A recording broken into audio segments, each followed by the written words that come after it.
nijery fotony ny fahavitany lalana miainga avao ampasimbe manantsatrana avaratra andrefa ny distrika ny Fianarovantsinanana ka atramin'ny commune ny Ambanja Sahalava ireo tompon'andraikitra isan-tokony. Lalana 13 kilometatra izay nasiana fanamboarana. Nampifandraisana amin'ny asa sosialy ny asa fampandrosoana.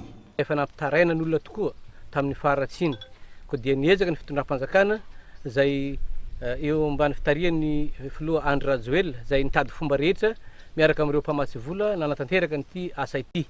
Tao anatin'ny 20 andro dia fianakaviana eo amina 200 zany no nahazo bolangom-bola 4,1 zany hoe sady navita lalana no afaka mampiditra zazany sekoly zany le ray aman-drenireo am'izao fotoana izao.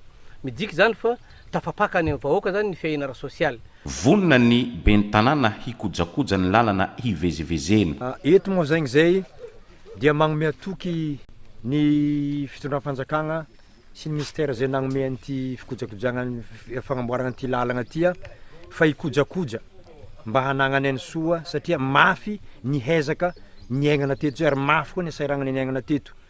Nosandena 10,000 ariary isan'olona isan'andro niezaka fanamboaran-dalana amin'ny alalan'ny FID afa-pahasahiranana ny vahoaka sy ny mpampiasan'ny lalana amin'ny fivezivezena hatao amin'ny andavanandro.